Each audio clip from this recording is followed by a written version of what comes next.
तन्नः सर्व प्रचोदयात्। ॐ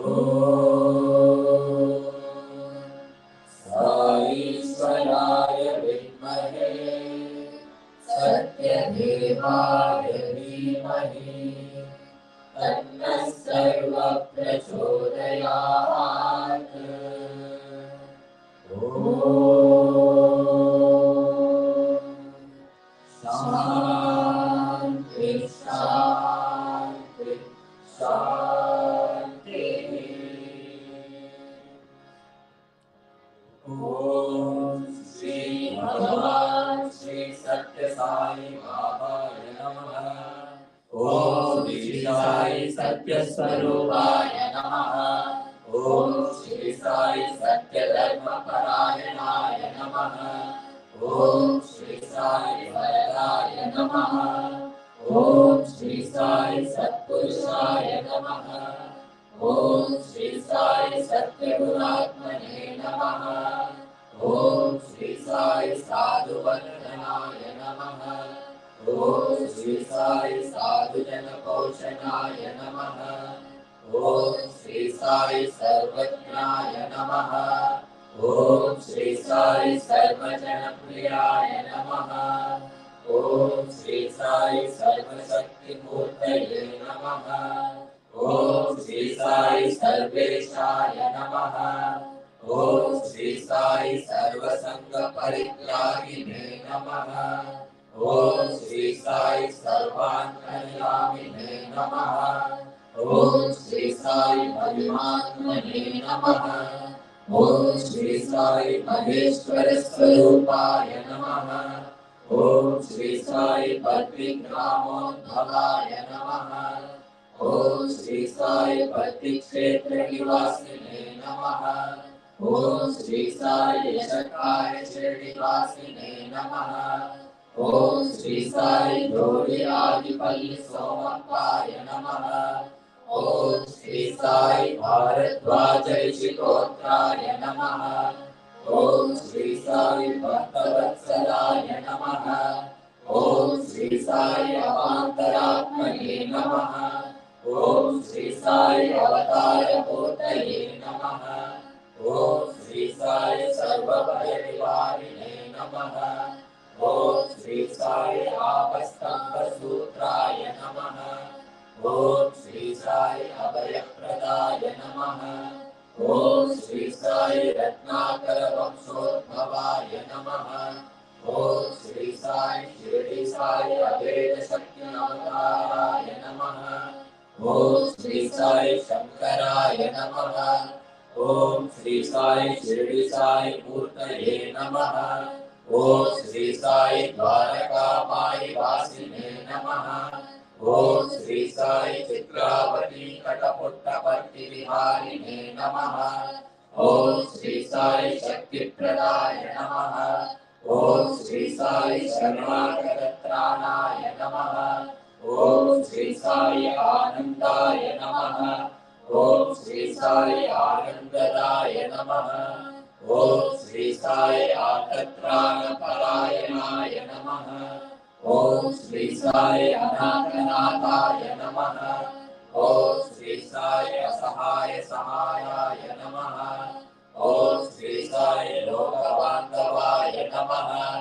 ॐ श्री साई लोकरक्षापरायणाय नमः। ॐ श्री साई लोकनाथाय नमः। ॐ श्री साई दीनजनपोषणाय नमः। ॐ श्री साई मूर्तित्रयस्वरूपाय नमः। ॐ श्री साई मुक्तिप्रदाय नमः। ॐ श्री साई कलुषविदूराय नमः। ॐ श्री साई करुणाकराय नमः। ॐ श्री साई सर्वाधाराय नमः। ॐ श्री साई सर्वभृद्वासिने नमः। ॐ श्री साई सर्वपुण्यफलप्रदाय नमः। ॐ श्री साई सर्वपापक्षेकराय नमः। ॐ श्री साई सर्वरोगनिवारिणे नमः। ॐ श्री साई सर्वबाधहराय नमः। ॐ श्री साई अनन्तनतकर्तने नमः। ओम श्री साई आदि पुरुषाय नमः। ओम श्री साई आदि शक्तये नमः। ओम श्री साई अवरूप शक्तिवे नमः। ओम श्री साई अव्यक्त रूपाय नमः। ओम श्री साई काम क्रोध ध्वंसिने नमः। ओम श्री साई सर्वमंगलाय नमः। ओम श्री साई अद्भुतचर्याय नमः। ओम श्री साई आपद्बांधवाय नमः। ओम श्री साई प्रेमात्मने नमः। ओम श्री साई प्रेममूर्तये नमः। ओम श्री साई प्रेमप्रदाय नमः। ओम श्री साई प्रियाय नमः। ओम श्री साई भक्तप्रियाय नमः। ओम श्री साई भक्तमन्दाराय नमः। ओम श्री साई भक्तजनहृदय निवाराय नमः। ओम श्री साई भक्तजनहृदयाय नमः। ओम श्री साई भक्तपराधीनाय नमः। ओम श्री साई भक्ति ज्ञान प्रदीपाय नमः। ओम श्री साई भक्ति ज्ञान प्रदाय नमः। ओम श्री साई सुज्ञान मार्गदर्शकाय नमः। ओम श्री साई ज्ञान स्वरूपाय नमः। ओम श्री साई गीता बोधकाय नमः। ओम श्री साई ज्ञान सिद्धिदाय नमः। ओम श्री साई सुंदर रूपाय नमः। ओम श्री साई पुण्य पुरुषाय नमः। ओम श्री साई पुण्य फलप्रदाय नमः। ओम श्री साई पुरुषोत्तमाय नमः। ओम श्री साई पुराण पुरुषाय नमः। ओम श्री साई अधिकाय नमः। ओम श्री साई कालातीताय नमः। ओम श्री साई सिद्धिरूपाय नमः। ओम श्री साई सिद्ध संकल्पाय नमः। ओम श्री साई आरोग्यप्रदाय नमः। ओम श्री साई अन्नवस्त्रदाय नमः। ओम श्री साई संसार दुःखक्षयकराय नमः। ओम श्री साई सर्वाभीष्टप्रदाय नमः। ओम श्री साई कल्याणगुणाय नमः। ओम श्री साई कर्मध्वंसिने नमः। ओम श्री साई सर्वमदसम्मदाय नमः। ओम श्री साई साधुमानसशोभिताय नमः। ओम श्री साई साधुमानसपरिशोधकाय नमः। ओम श्री साई साधकानुग्रहप्रतिष्ठापकाय नमः। ओम श्री साई सकल संश्लेषणाय नमः। ओम श्री साई सकल तत्वबोधकाय नमः। ओम श्री साई योगीश्वराय नमः। ओम श्री साई योगीन्द्रवन्दिताय नमः। ओम श्री साई सर्वमंगलकराय नमः। ओम श्री साई सर्वसिद्धिप्रदाय नमः। ओम श्री साई आपन्निवारिणे नमः। ओम श्री साई आर्तिहराय नमः। ओम श्री साई शांतमूर्तये नमः। ओम श्री साई सर्वप्रसन्नाय नमः।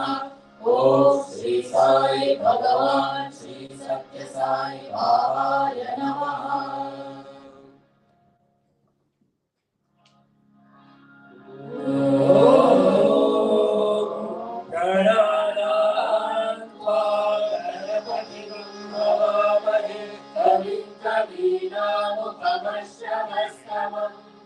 ज्येष्ठराजं ब्रह्मणां ब्रह्मणस्पदाय शृण्वन्नोतिभिः सीदसादनम्। प्रणो देवी सरस्वती वाजेभिर्वाजिनीवती। श्रीरामविद्ययातो गणेशाय नमः। सरस्वत्यै नमः। श्रीगुरुभ्यो नमः। हरिः ओम्। ॐ नमो भगवते रुद्राय। ॐ नमस्ते रुद्रमन्यवपुरोधरिषभे नमः। नमस्ते अस्तु तन्वये भावुभ्यामुदते नमः। या वैषु शिवतमा शिवं बभूव चेतनुः। शिवा शरव्याया तव तयानो रुद्रमृडया। या ते रुद्रशिवा तनोरघोरा पापनाशिनी। तया नस्तनुवाशन्तम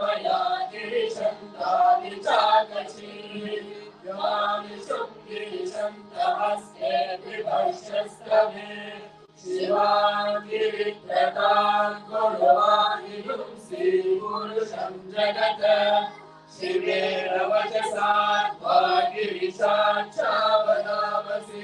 यमानः सर्वनित्यनयस्मतु सुमना असत् अध्यवोचनहि भक्ता प्रथमो नैर्योऽभिषक् अहीनस्य सर्वार्जं वयं सर्वाश्रयातु नान्यः असो यस्ताम्रो अरुणौ तव सुमङ्गलः ये चेवागुरुद्रा अभितो दिक्षुश्रिता सहस्रशो वैशागुप्रेणैव ये असो यावसर्पतिकीलग्रीवो विलोहितः उदैनं गोपा अदृशन्नुलहार्यः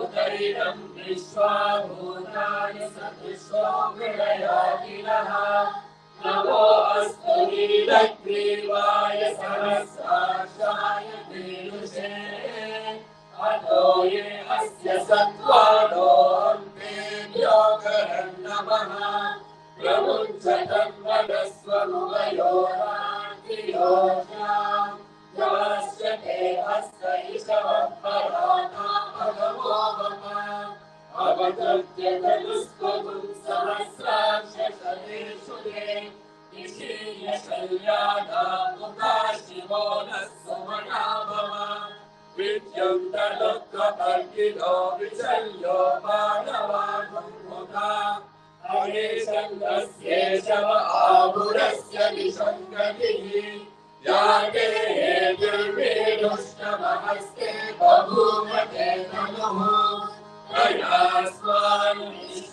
प्रयास्वानुष्वरस्वरक्ष्मणा परिभुजा नमस्ते अस्वायुधाय नाथकाय विष्णवे उमाभ्यामुखते नमो बाहुभ्यां प्रलजन्मने परिणेदन्वयो हेतिरस्मान् गृहत्व विश्वतः अतो यतिषुस्तवारे अस्मन्निवेदितम् शम्भवे नमः नमस्ते अस्तु भगवन् विश्वेश्वराय महादेवाय त्र्यम्बकाय त्रिपुरान्तकाय विकार्मिकाय कालाग्निरुद्राय नीलकण्ठाय मृत्युञ्जयाय सर्वेश्वराय सदाशिवाय श्रीमन्महादेवाय नमः नमो हिरण्यवाहवीसेनाम्ये विशाञ्चपतये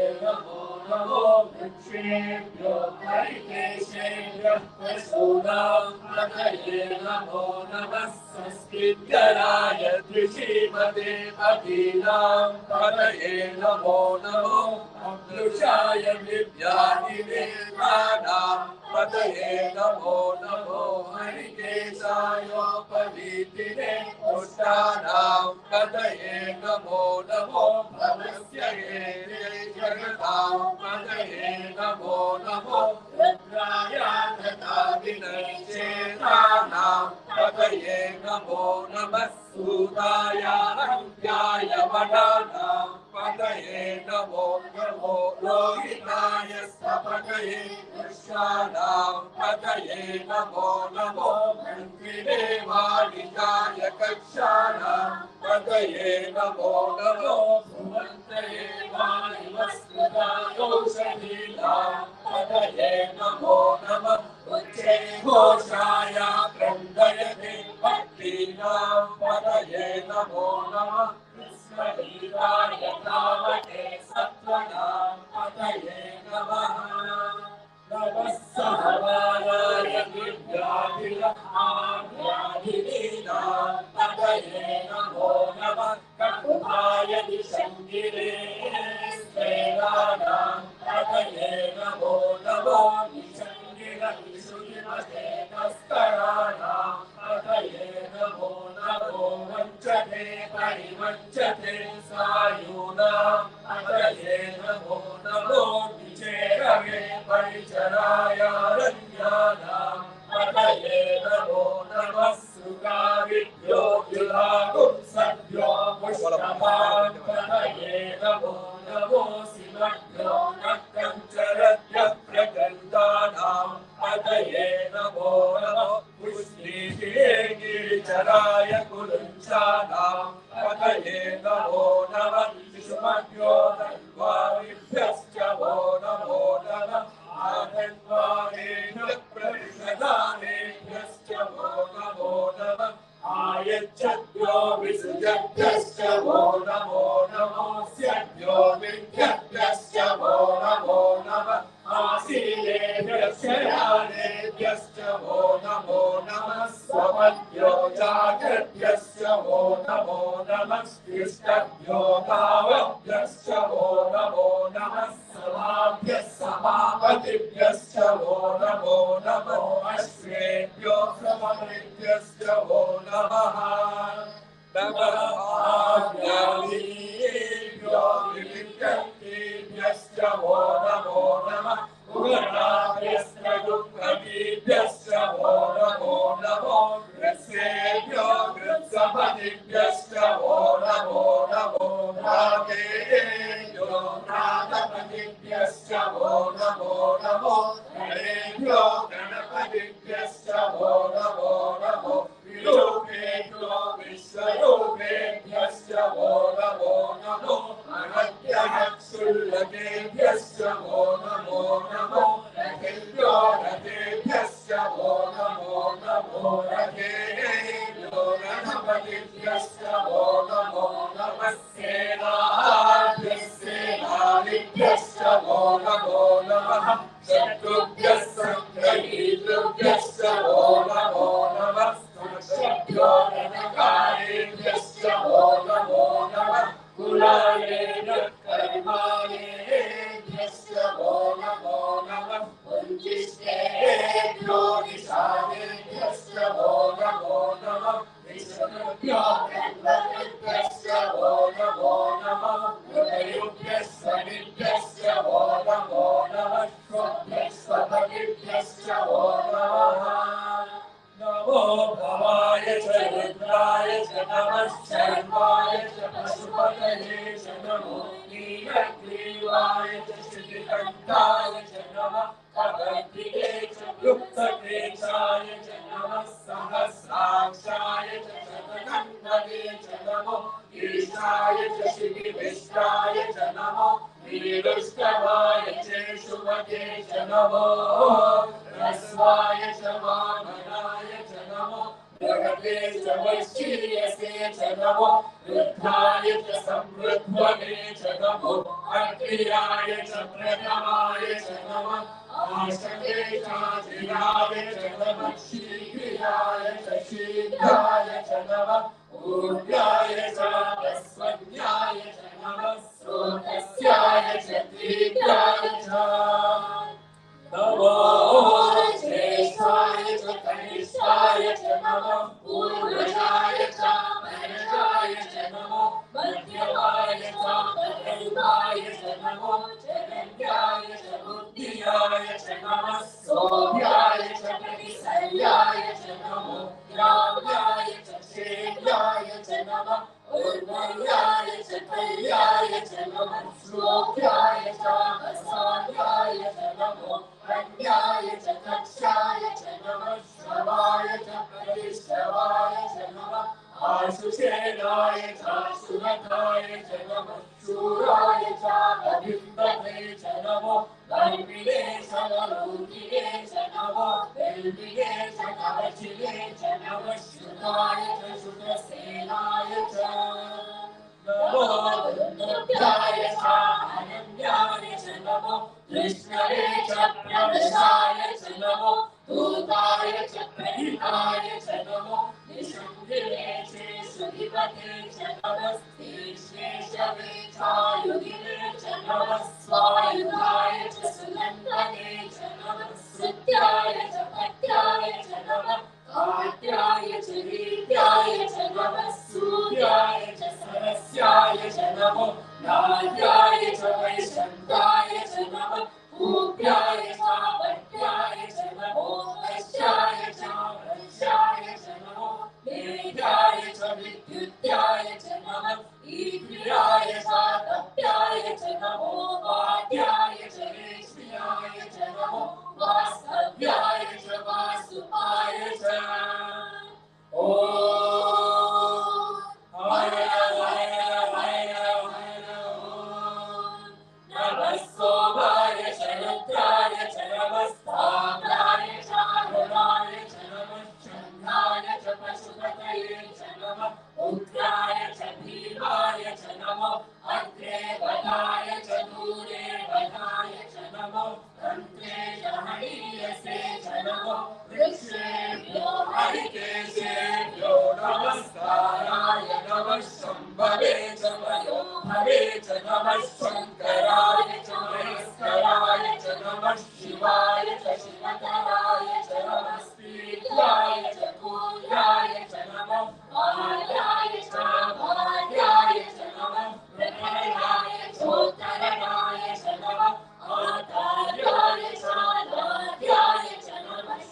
भक्त्याय च प्रियाय च नमः शिवत्याय च प्रभाभ्याय च नमः हिरण्याय च प्रभक्त्याय च नमः त्रिगुं शिवाय च शरणाय च नमः कपर्दिने च पुरस्तये च नमो दोष्ट्याय च दुर्गाय च नमः सन्ध्याय च नेत्राय च नमः काट्याय च नौवरेष्ठाय च नमो हृदयाय च निवेष्ट्याय च नमः आगुं सव्याय च रजस्याय च नमः शुष्क्याय च हरित्याय च नमो लोभ्याय च नभ्याय च नमः ऊर्ध्याय च सूर्याय च नमः अर्ध्याय च पर्णसत्याय च नमः मधुराय च विघ्नते च नमः आक्षिरते च प्रक्षिरते च नमो भक्तिकेभ्यो देवानागं हृदयेभ्यो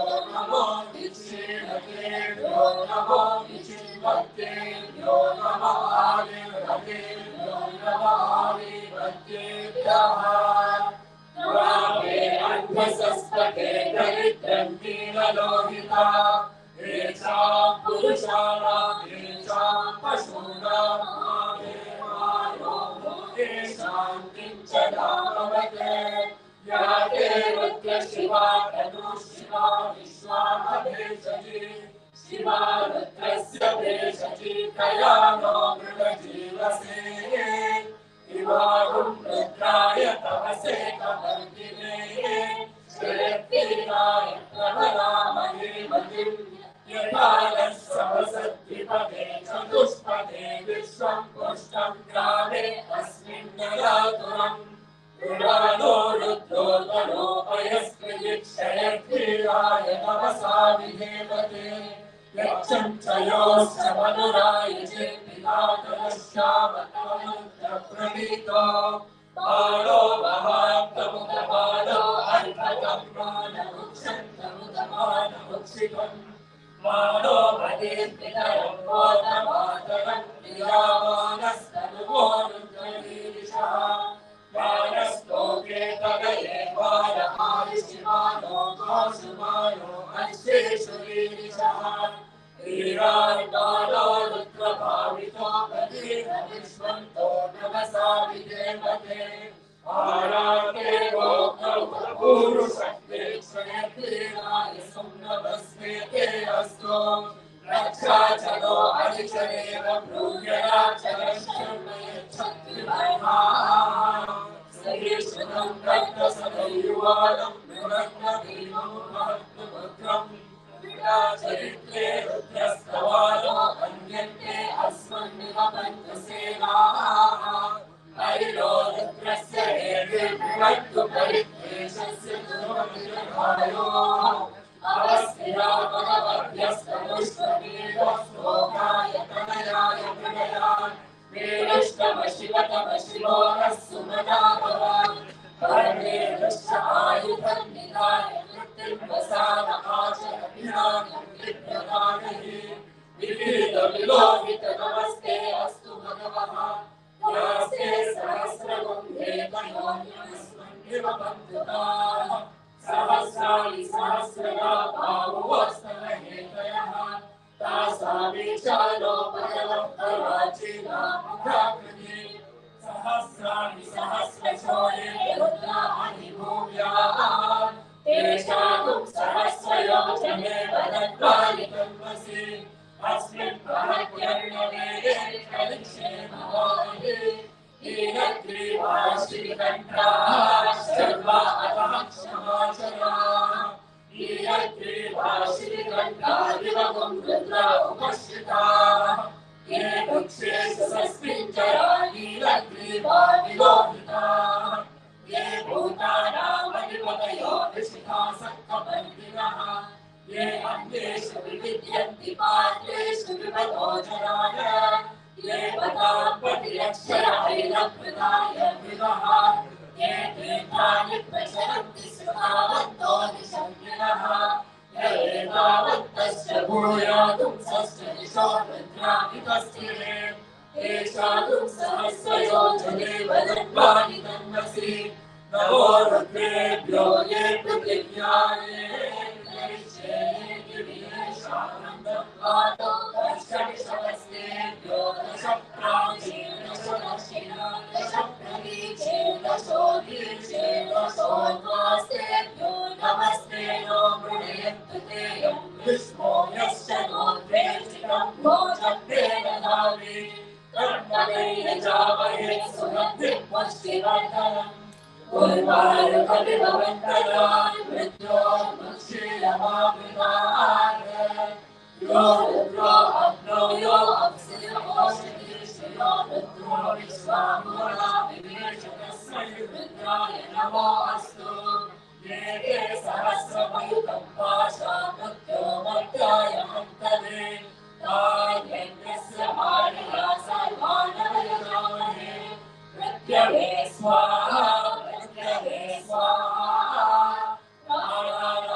Om Shri Sai Ram.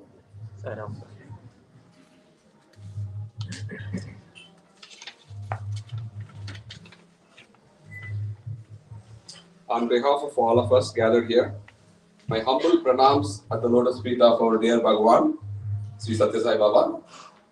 Respected elders, brothers and sisters, and children, Sai Ram. Sai Ram.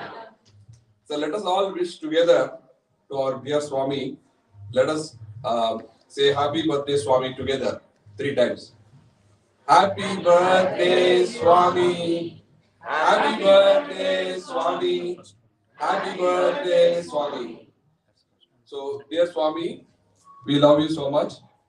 All your children have come together as Edison Sai Center family to offer you this love in terms of the program. Today, we are blessed to have with us Brother Gopal Kalluri. Brother Gopal is son of late Mr. Kalluri Suryanarayana and Srimati Ramani Suryanarayana from Bangalore. His grandfather, late Padma Shri Kalluri Gopal Rao, who was the former chairman of Andhra Bank. His father, Suryanarayana Garu, was the first one in their families to come in touch with Swami in the year 1964. Suryanarayana Garu and his family, including Gopal, were extremely close to Swami for many years, and in the year 1972, the entire family moved from what was then Madras to Bengaluru. This was primarily because Suryanarayana Garu wanted to be extremely close to Swami. So he started a small scale industrial unit supplying automobile parts to various huge automobile companies like Ashok Leyland. So he stayed within the vicinity of Bangalore. Brother Gopal got very close proximity to Swami, particularly in the year 1976, when Swami granted his grandfather a cottage in the Vrindavan ashram. From then on, there were several experiences that the entire family had physically with Swami. Brother Gopal has been in the US since 1991 and has worked in many industries as a software professional. Currently, Gopal is working as a software professional in healthcare industry. Brother Gopal continues to experience Swami's presence even now, and he would be sharing his experience with us, all his Sai experience with us right now. We are fortunate that Swami has sent Brother Gopal to share his Sai experience with us on this auspicious occasion. Let us warmly welcome Brother Gopal.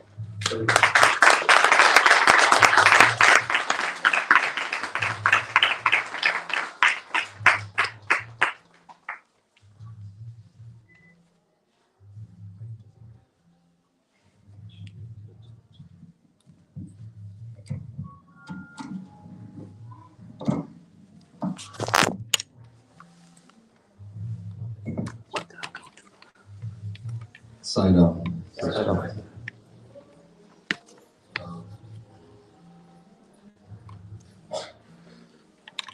I dedicate this entire, presentation of mine, obviously to Swami. But that same light is within all of you. Swami is that light. So in speaking today, I'm not speaking to you, I'm sharing with you. If one could see within oneself that one is light, then you would be able to visualize, or you would be able to actually see what is going on. There are many thoughts actually coming up to today in trying to prepare and present whatever I had in mind. Or I should say, better say, what Swami wanted me to present. But in saying that, and in reflecting on the journey that we have been on so far, the first thing that came to mind was, if you read Sai Satcharita by Hemal Pant, one of the quotes that he actually takes up, and he's quoted the Katha Upanishad, to whom the self chooses, by him it is gained. The self reveals its true nature. This is there. In the year, 1964 is when my father first met Swami. I can tell you now, at least I'm almost approaching the age of 60 years. One of the convictions I have now come to is, if you take any person, all people, we have a beginning into which we entered into this human birth, and there'll be an exit point. And it's not just this birth, it's literally all the births we are living. It's not just this one. So what happens is, at every stage, there is a change. Now, based on, I think, a divine, kind of story that is written, or if it is set up by divinity itself, what happens is, at a certain point in time, you'll keep meeting, your guru at all times. And then at a certain point, the exit point also arrives on its own. How, where, when, why people, or how they will exit is a total unknown. Nobody knows. It is only known to that person or to whoever it is when that exit point comes. Nobody will know. There are very few wherein it's publicly revealed. I mean, it is actually kind of revealed, to people. It's very, very, very rare. And that is actually part of the entire story. That is how this entire thing is set up. So, this entire presentation that I'm going to make to you, I'm dedicating this actually not just to Swami, but also to my parents. It is because of them that I am today who I am. If you say Gopal is a good person, it means it goes to my parents, it goes to Swami. If you say there are mistakes, they're all mine. Okay, so don't blame my guru, never blame my parents. First one. The second thing is, in making this particular presentation again, the origin points are very interesting. In the year 1963, my parents and their very close relatives, Dr. Sudhakar Rao Garu and Subhalakshmi Garu, his wife. So the four of them had gone up to see Tirumaleswara in Tirupati, Tirumala. And then on the way down, what happened was, Subhalakshmi Garu, in speaking of her uncle, E.G.K. Krishnamurti Garu, who was very close to Swami, very eminent devotee, she suddenly began to talk of Swami. My parents had no clue at that point as to who Swami was, nothing. My father he was a graduate of the second batch of IIT Kharagpur. It was the first IIT established in India. It was the second batch that my father was a part of. Now you can imagine, he's a mechanical engineer, very skeptical of anything. He's got to touch and feel everything to say that everything is real. Otherwise, none of these are real. Now, by that time, he had gotten interested in, adhyatmik or in spiritual matters. He had read some books of, people like Swami Chinmayananda, etc., and the lectures on Bhagavad Gita. But when this started in the car, and, she began to describe, there was this young man somewhere, and, he touches, let's say there's a basket, empty basket, he touches, it's full of laddus. And if he touches, a vessel, it's full of some whatever you want. And as he heard this, he couldn't believe it. And he just leaned forward and said, "What are you talking about?" She said, "Well, there is such a person." Well, my father heard whatever she had to say, thought nothing of it, and that was the end. They came back. In January, probably the fourth week of January, in '64, Sudhakar Rao Garu and family decided to go to Puttaparthi for Sivaratri. Sivaratri was in February, so they asked my father to accompany them. And my mother at that time was visiting her parents, so my father was alone, and he said, "Okay, we'll go along." So they went to Puttaparthi, and this is what happened. So my father tells me, first off, Puttaparthi then was not like it is now. It was just Swami's residence. It was all very open. You had the sands. You could actually take your car in. You were allowed to take your car into Prasanta Nilayam from the first gate, not even the second gate. And I don't even know if the second gate was fully constructed at that time. So you had to go through the first gate. There was no South Prasanthi, East Prasanthi, nothing. There were no buildings. Father went and parked the car, and his first thing was to go and find accommodation. But very clearly he could see that there was a pandal right, in front of the mandir. And there was a Shanti Vedika in front of that pandal on which, there was Swami was doing something. He didn't exactly think of that. He just quickly went in the direction of South Prashanti because thinking that that's where the accommodation office was. Maybe it was because the accommodation office has moved in many times over the years. But it was closed, and then he was starting to come back. Now what happened was, his direction of coming back was directly in line with the open stage. Swami was facing the crowd on, literally on the other side and performing this Abhishek. And my father was stunned because he got a clear view of what was going on. He saw that Swami had put his hand into the upturned pot that Kasturi Garu was holding. And with both hands, there was this Vipudi falling, and clearly that pot couldn't hold that amount of Vipudi. So much was falling. You could fill that pot about 5-10 times. So much was falling out. And then sometimes if you looked carefully, you could see precious stones falling out. Diamonds, rubies, emeralds, they were falling. He saw this and was completely, blown away. What happened was, Swami was performing and he stopped and he looked directly at him. because Swami knows everything, right? His man has come. So he looked directly at my father, and their eyes met. Father didn't know what to say.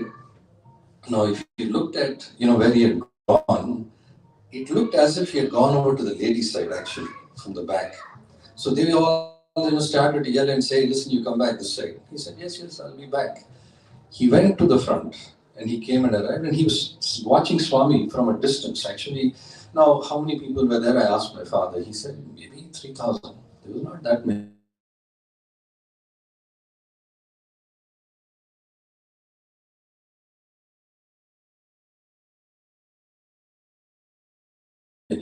This completely stopped, the Abhishekam.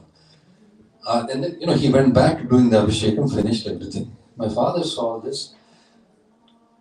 There was instant reverence in his heart because he looked into the eyes of Swami. And next day there was fantastic darshan and all. So what happened was, on the way back, Sudhakar Garu's mother asked my father, what did you feel looking at him? My father said, I've seen a great Shakti, somebody so extraordinary, somebody so fantastic. I have no doubt at who I'm looking. She said, I didn't feel that way. Because you see, there were several people even by then who quote unquote performed the same tricks. There's one problem though. When you go to others, they want money, they want fame, they want position. Swami was naturally famous. Naturally, everything came to him. He never had to put his hand out. Swami's great world record is this. I don't know if any of you are aware. Swami never put his hand out for a single rupee or a paisa. Everything came to Swami unasked through his divine will. And Swami has stated that in so many discourses that he made over the years. He said, I never asked anyone for anything. My father came back, and then the visits began, to Swami. And so, for me, my own memories of that time. So I was born into a family, into my mother and father are worshipping. Strangely enough, they were the first people to actually worship Swami in all our families. Not even my own grandfather, not even the elders. Nobody had gone to Swami. It is after my father went that people got curious and said, hey, there's a change in this man. I mean, this happy-go-lucky guy, who's the life of parties. Suddenly everything's changed. How come, he seems to be very withdrawn and he's very calm and, he's indulging in bhajans. This is a very great memory and this is something for all, parents to think about. You see, at home, my father used to do bhajan every day for several years. What he would do was he would go in the morning, come back. As soon as he came back, he'd have a bath. He'd sit down. Whether I joined him, my mother joined him, my brothers joined, nothing. He sat down, he started bhajan, he would do bhajan. Even when I think now of that scene, it's the most beautiful thing he did because he was setting an example. He was worshipping God. That was the end. There was nothing more to look forward to. And if you look at our shrine at that time, see, there was a niche on the wall. That niche actually was for a wardrobe, but it was never built. So what my father did was he went and put every conceivable picture of Swami he could think of into that niche. So it was full of photographs. There were two other smaller niches, even those are full of photographs on the side. If you entered that room, I still remember, even as a small child, a feeling of great sacredness. Fantastic feeling of sacredness. That was coming directly from my father. It is something extraordinary because how do you explain, people with families, having these feelings of utter sacredness? I mean, you struggle for it. Here was my father sitting down and easily demonstrating it. It tells you that there was a tendency to love God long before he came, to Swami. So therefore, the time had become ripe. And my point in making the fact that people have multiple births is it takes some time before you actually get to that point. But life to life, there's a change. And gradually, as you descend, you also ascend at some point.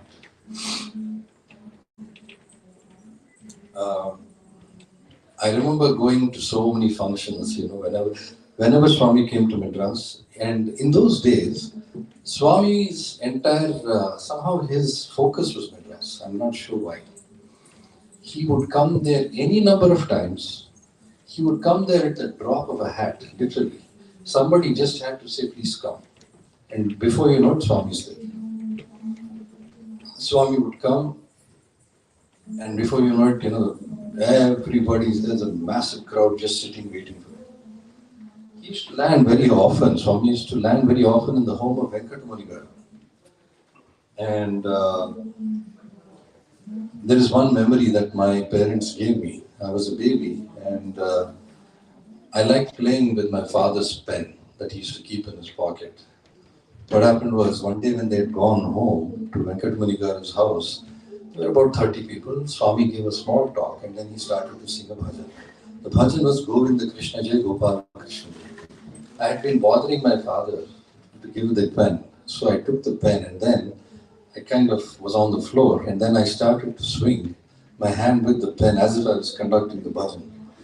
And then Swami saw that and started laughing.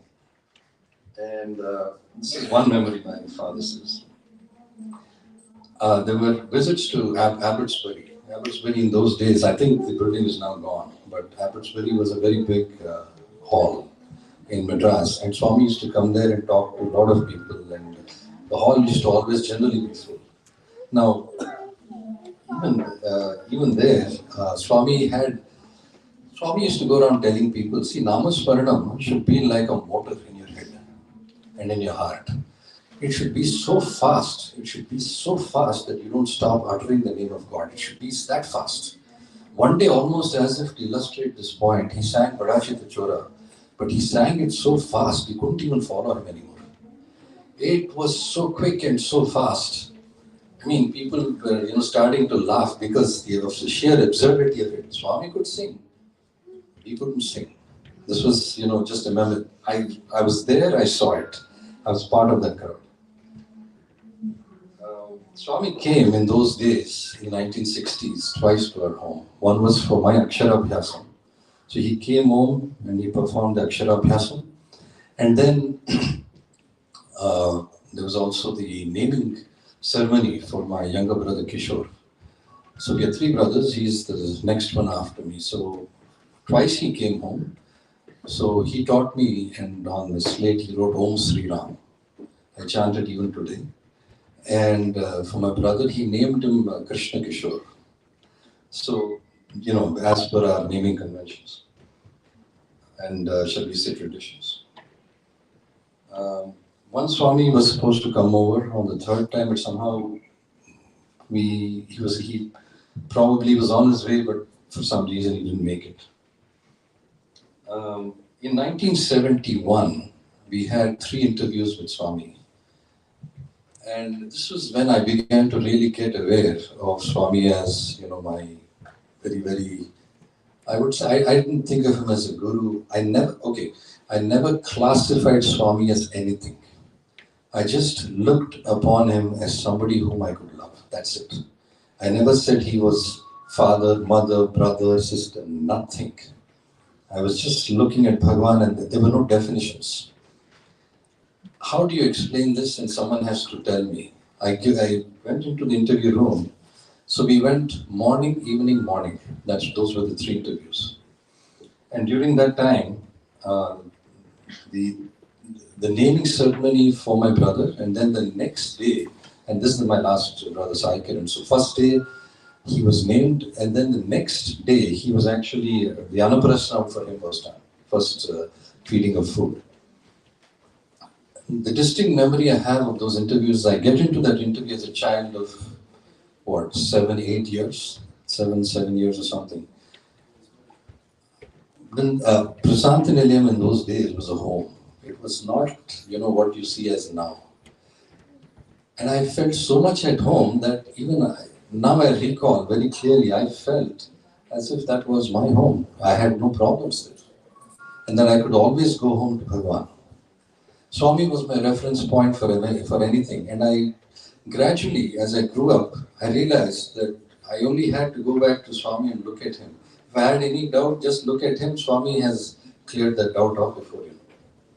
You see, his thought, his word, and his deed actually matched all the time. He was constant. My observation over the years again has a lot of people came to Swami. They came with all kinds of problems, their own, mental problems, physical problems, who knows what. Swami never changed, everyone has changed. Some changed for, let's say, the better, others I couldn't talk about. Now, there was this particular interview that I described this morning, evening, morning, the 3 interviews. So something very interesting going on at that stage in Puttaparthi. Swami had sent out, I think, word to many people to go and have their families come to Puttaparthi so he could give them interviews. So then what happened was, there were, if you actually now think of the veranda, the main veranda, right in front of the interview room door, of course, then it was a very simple door. There were families, one family, 2, 3, 4, all seated right from very close to the interview room door, all the way to the back. And what Swami was doing was he would call one, he would call the next, he would call the next. It would start sometime, I think, about 9 in the morning. And it would go on. Though that, his calling of families was almost the entire day. He would stop, I think, for lunch. And then as soon as evening came back, he asked them to, come quickly. So by about 3 o'clock, everybody was back again. So you're sitting in lines. Now, depending on each family's time, he would vary it. So sometimes some families got 10 minutes, some we didn't know. We had no clue. So we would decide all of that. But I still remember that this feeling of belonging to Bhagavan was the most precious thing. I'm unable to convey in any language that is sufficient as to what it means to belong to God Himself. It's an unbelievable feeling. And I didn't know it, but see, gradually your consciousness is taken up. Swami always said, you go from lesser truth to higher truth. The truth that you're in is also truth, but there is a higher truth beyond that. So Swami's point was, you're not only seeing this, but there is something more to see. So then, these were the things that Swami, gradually was teaching us. One of the things I remember is back in '69, and this is a very clear memory, there was a black lady who came from Africa to see Swami with her child. So you talk about, people of all races, people from everywhere coming to see Swami. It was long ago. In 1969, there was a very famous decision that my father took. And that decision was that he did not want to stay anymore in the company that he was working in Madras at the time, which happened to be Ashok Leyland. He wanted to move away from there to Bangalore, set up his own small-scale unit, and he wanted to be close to Swami. Now, this is now the play of God and His, devotee. It's a very strange thing, but it's also very revealing, and it's also, there is what you would call as a life decision that was being made. So there was in 69 or 70, Swami had traveled to Anantapur. My father had gone behind Swami, so Swami went to the ladies' college there. That was the first college that he set up. Then on the way back, what happened was, in those days, we had these railway crossings. The gate closed, and by the way, in those days, they used to take a long time just to, first of all, the train would come, who knows, sometimes 20, 30 minutes late. And, you'll be waiting, just for that train to come. So Swami's car was somewhere like maybe 2 cars ahead from my father. So my father was just quietly sitting. Suddenly Swami's car door opened. Swami got out. And then my father realized he was coming directly to him. So he got out of his car. And then Swami said, no, you wait at your car, I'm coming to you. So Swami came. And then he talked to him for about 45 minutes. Trying to tell him, don't give up your job in Leyland. Look, this is a test. You've got to understand. Swami is presenting at least 2 possibilities to him. And he told my father, he said, if you continue to stay in Ashok Leyland, your family will do well, your children will be taken care of. Their future, when it comes, will be very good at that time, etc. My father patiently heard all of this and said, respectfully, I'd like to follow you. I'm not interested in staying, where I am right now. So in those days, there was the concept of a technocrat. I was talking to my mother recently.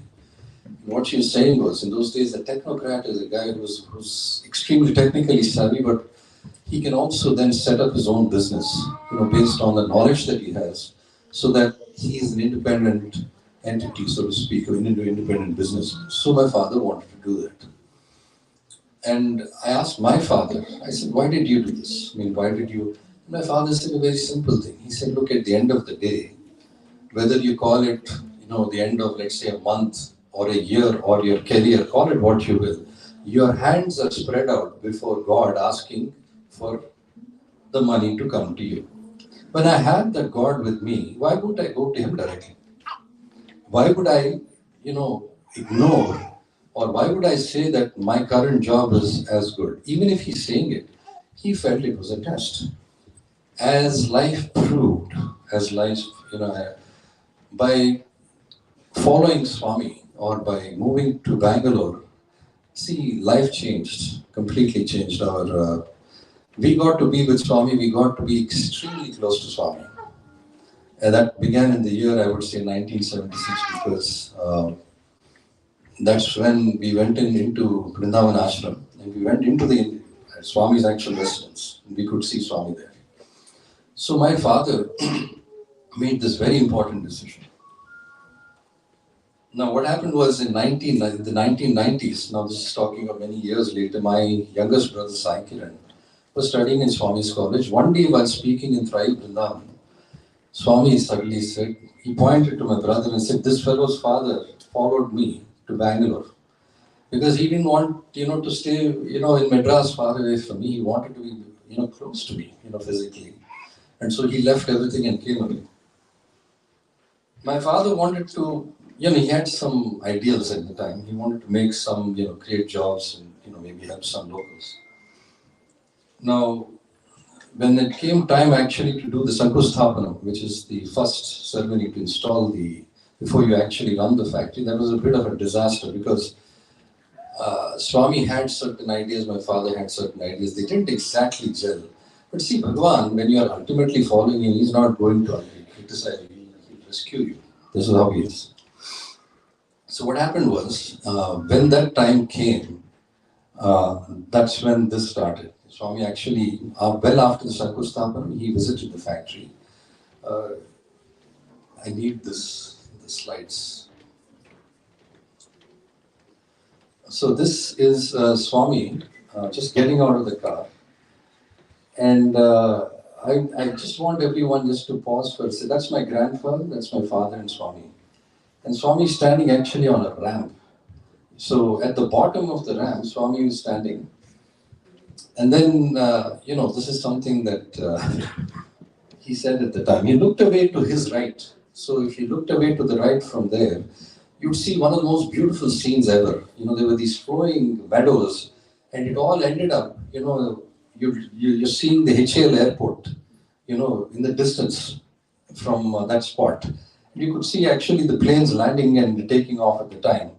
Now, Swami in Kannada says, Ella hard madidare. I don't know, any of you know Kannada here? You do. He said, Ella hard madidare. If he said that, the question was, why did he say that? What he meant was, everything has been destroyed.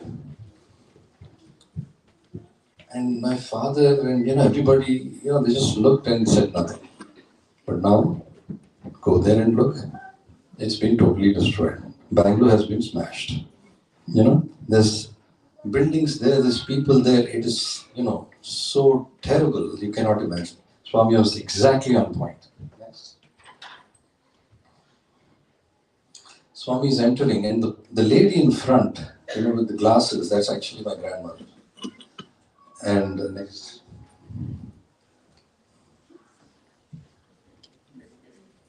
This was the very famous picture at the time. So, my grandfather with Swami, right there in that entrance. And that's the Polaroid. So there was a Polaroid photographer also.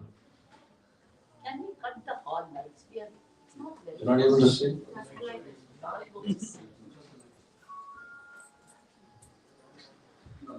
Yeah.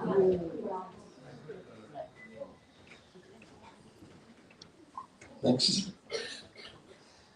That's a picture of Swami with all the people working. I want you to know that the gentleman to the extreme right is Chandrasekhar. There's the second from left gentleman is Prakash. And then there's another person next to him. All those three were actually Swami's own students. Swami sent his students to work in the factory. This was his blessing to my father, his own students.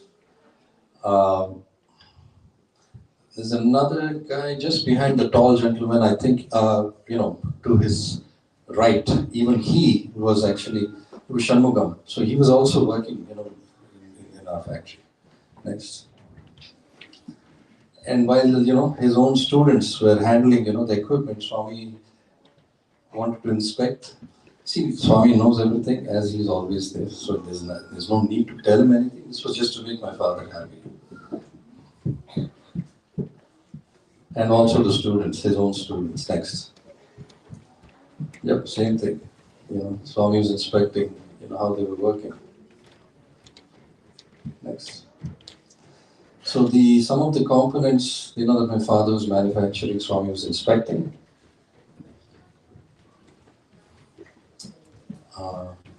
Yep, go on. Next. That was a very famous machine. It was known as Centralist grinder. So Swami was watching, Chandrasekhar actually operate it. Now you see, my grandmother's standing there in the distance, and very faintly behind there's a young boy.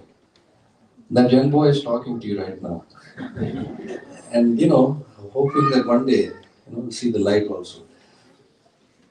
Swami appreciated my grandmother more than anyone else in our family.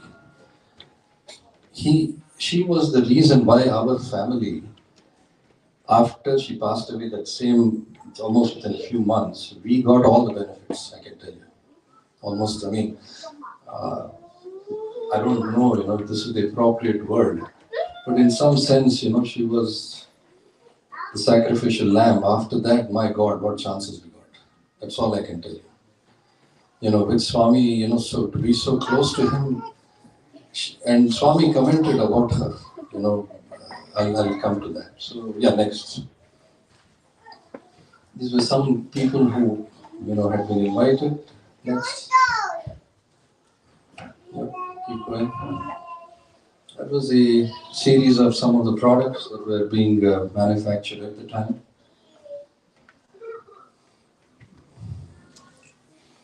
Now, this is a very interesting photograph. This is the family, along with my cousin, who's standing literally to Swami's right. So you can see me standing, my mother, my third brother, Sai, my father, and right in front of him is Kishore, which is my second brother, and then literally in front of Swami is our cousin Sirish. Next. Now this photograph is very important. I don't know how many of you can see this from wherever you are, if you can see it. Right around Swami's head, there's a halo. Can you see that? So this was actually, this is a photograph, that is actually a blown up massive photograph in our home, in the cottage. And you can actually, Swami's halo can be very clearly seen, in that one. I tried to take a picture of it as well as I could, Next. This is my maternal grandmother to the right, my mother's older sister and her son Sirish. So these were all pictures that we had taken, when we had come, inside the factory and in my father's actual office. This was all in my father's office. So there was, Swami standing with my father at the very end. And next, Swami distributed, many things, that my father had requested him to distribute to all the workers there. And then Swami, of course, that was Swami going on. And you can see, by the way, Swami's, car, and there's nothing actually to the left. Today, you can't imagine what is there to the left. Better not to think. There's so much, front, left, anywhere, everywhere. So this is the first slide.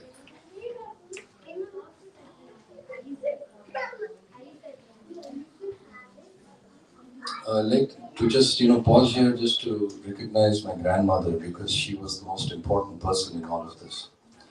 You see, in Swami's own words, she had led a divine life. What happened was in the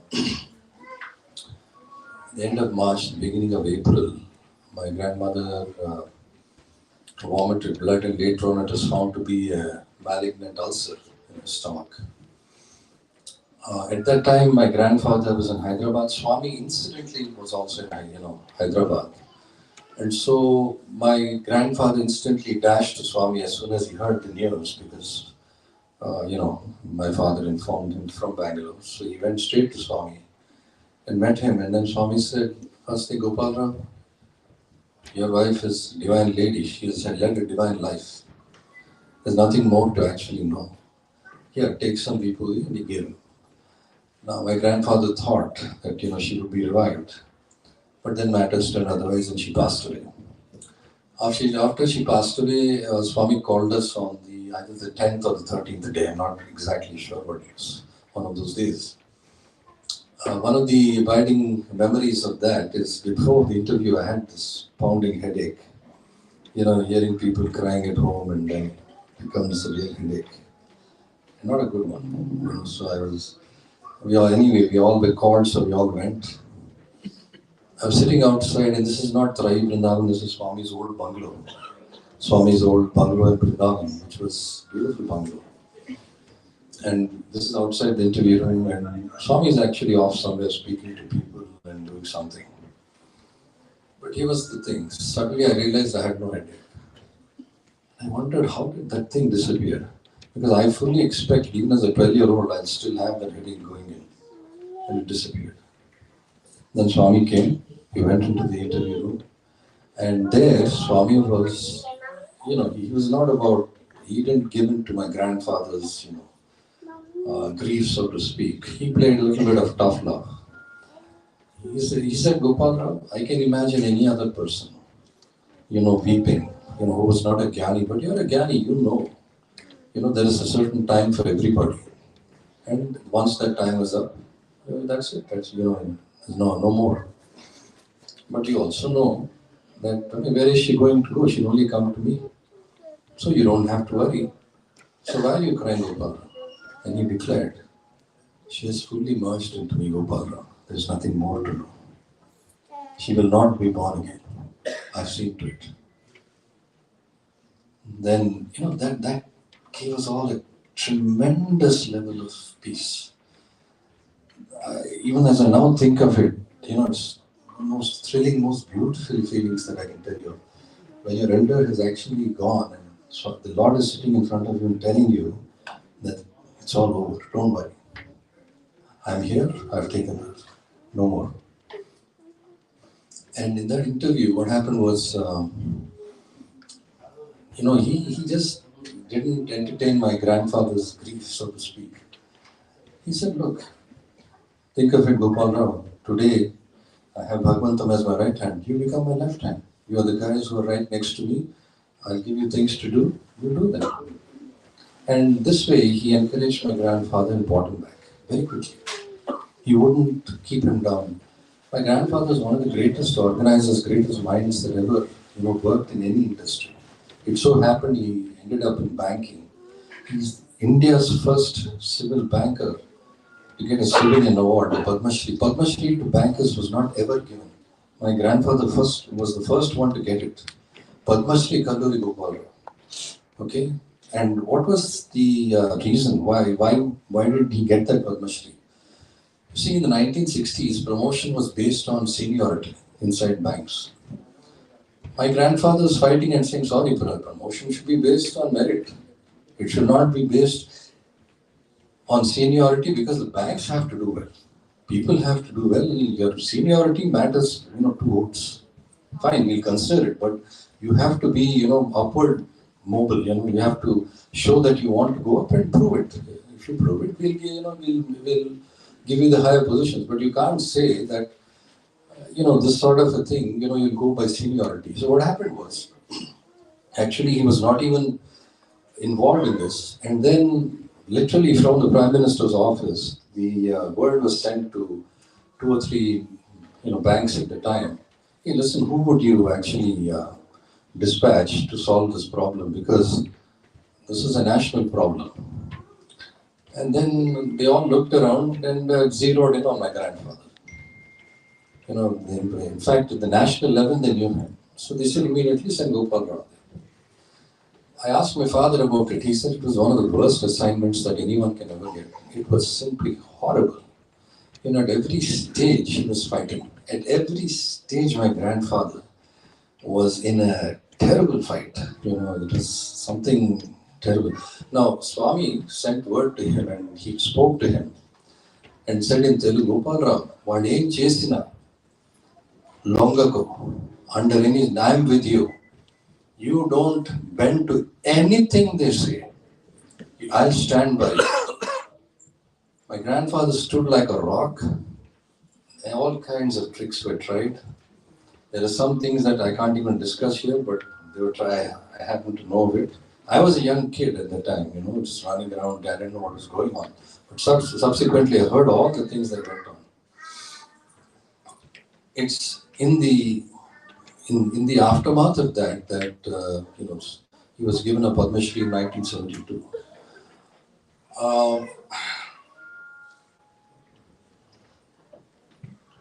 So after all of this, what happened was Swami, in 1976, my grandmother passes away. But in the same year, Swami decided to perform the Upanayana of me and Kishore, which is my immediate brother right next to me.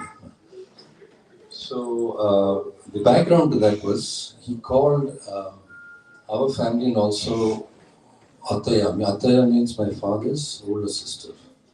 So their family, so the two families into the interview room. He discussed there the marriage of my cousin, my Ataya's second daughter. And then the discussion came to our Upanayana that my parents wanted perform for me and Kishore. Actually, they only wanted to perform for me. Swami changed it. He said, no, we'll do it for both. And then he said, I'll come to your home. Then he fixed the date.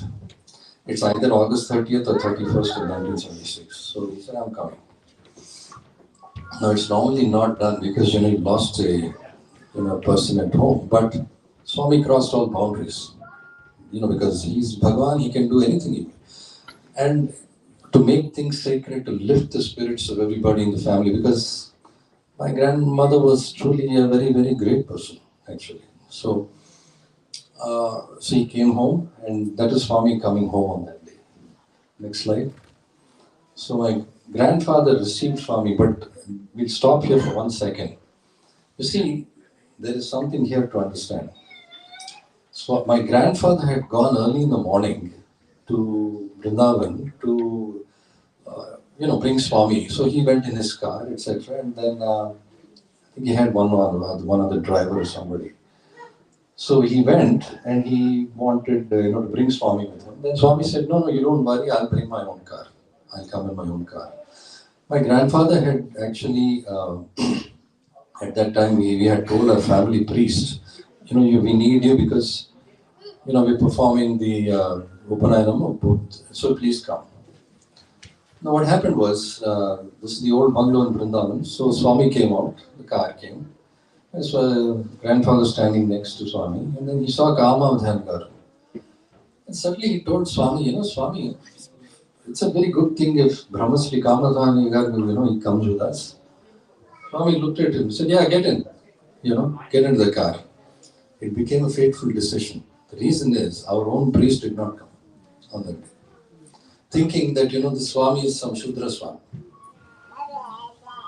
You can imagine the feelings of our own people, forget others, This is how they thought of Swami. And that to Bangalore. Anyway, Swami came. And, next. My father, my mother, I am seated, last my brother seated. That is my maternal grandmother standing behind. Brahmasri Kamadhani Garu with his back to the camera. Next. And just right there, Swami, my grandfather, my 2 cousins at the back.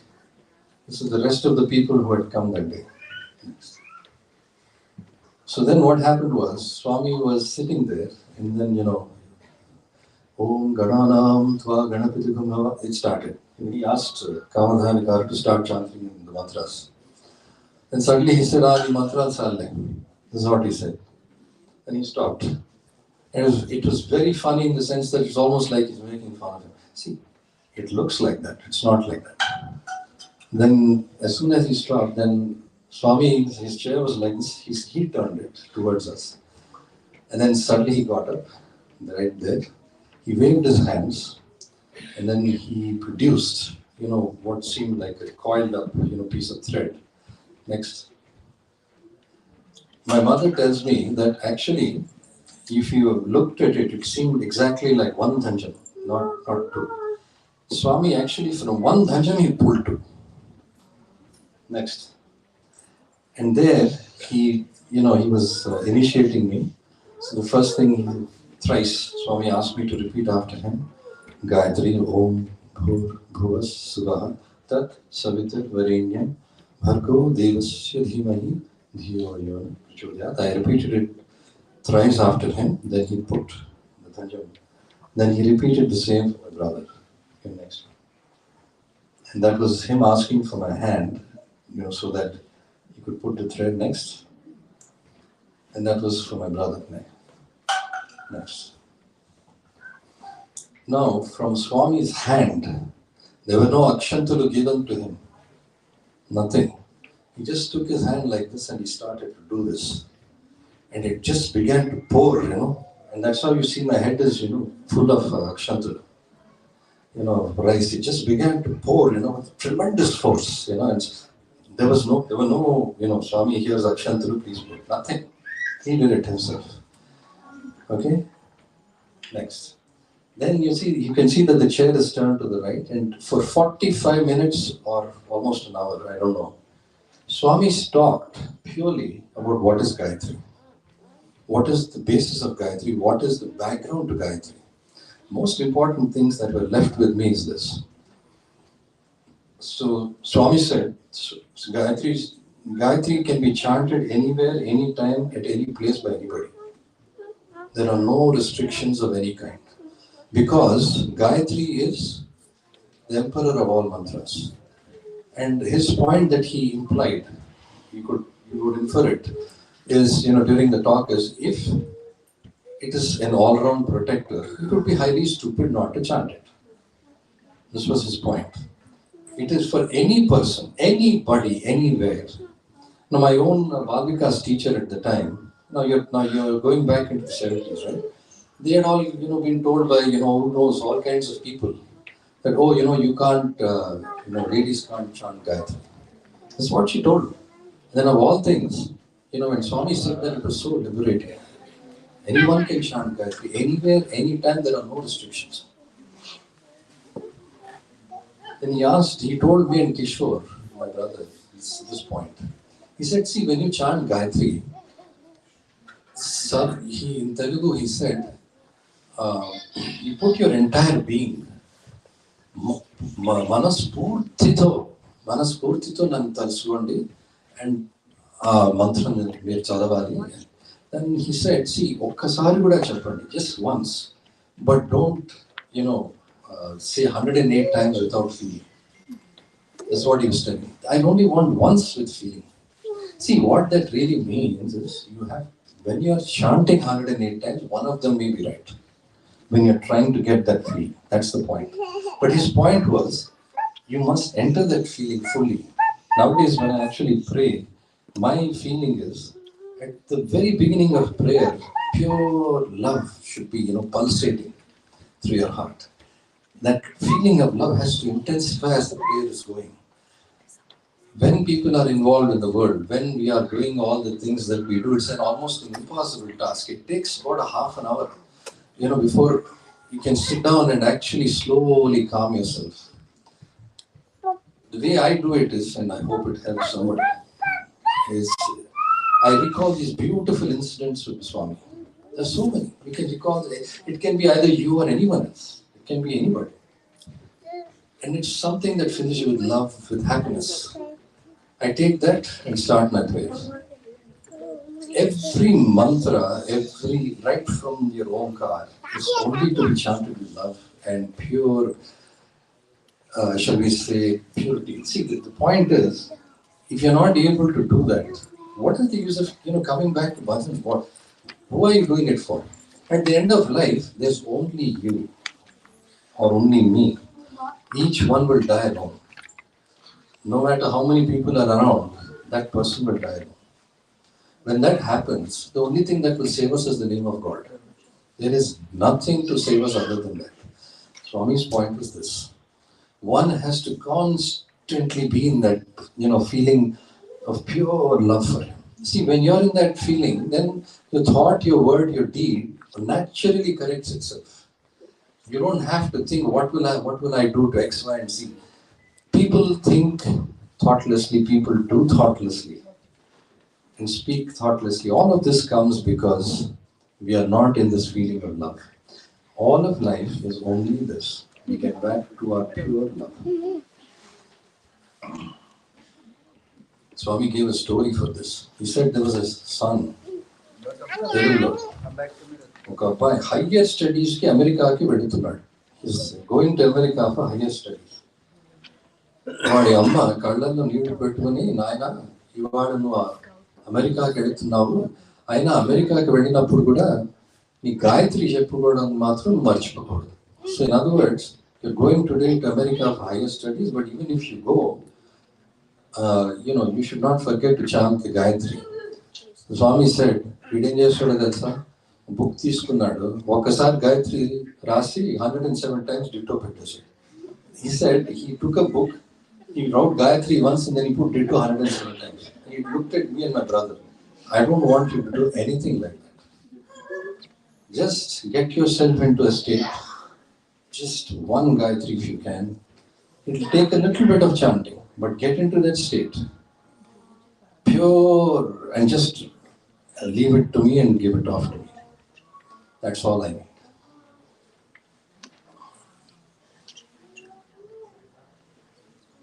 Swami had lunch with us that day after this whole program. And next, we'll see. Next. You can see that photograph, in which, the halo of Swami was seen. That's right up there. It's actually up there in color. Okay? And next. So, we garlanded Swami, and then Swami put the garlands back on us. Okay, next. There we are. So this is, Swami's joke was, పెళ్లి చూపులు వచ్చినప్పుడు అందరికీ వెళ్ళి చూపించండి. So he said, when you're about to go and see you're going around for your marriage, proposals, and show everyone this photograph. So this was, that's it. We gave him Arati, and then I think that's probably the end of the present. Oh yes, and there is Brahmasri Kamodhari Garu. He's teaching us Brahmarpanam as well as Aham Vaishwana Ruputva. These were the things taught to us. So he told us how to actually, you chant Gayatri, Brahmarpanam, Aham Vaishwana Ruputva. That's what he told us.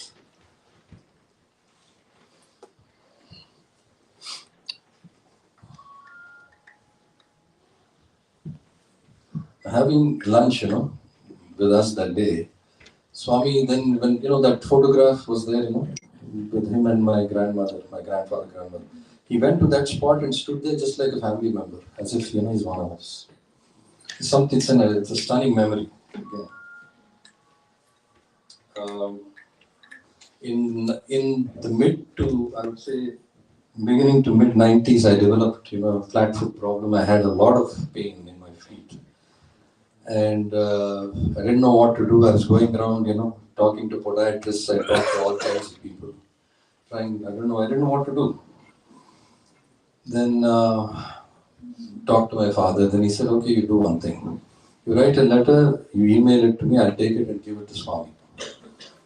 So I wrote a letter, and then my father, he went to Puttaparthi and gave it to Swami. About, I think, 10 days after giving the letter, suddenly Swami appeared in my dream. He came and asked me, what is all this? What's the problem? I told him, sir, I have this foot problem. And then I was sitting on the floor. Swami came. And then Swami said, okay, show me your foot. So I'm seated in front of the master. So I showed my right foot. He took his foot, put it on my foot and pressed really hard. You don't know actually how strong Swami is. Okay? And I felt it. I actually know it, and I've even seen it, physical manifestation. But there in the dream, I groaned in pain because I felt it. And he put it right into my arch. I gave him my left foot. He did the same thing. He spoke a little bit after that. I got up.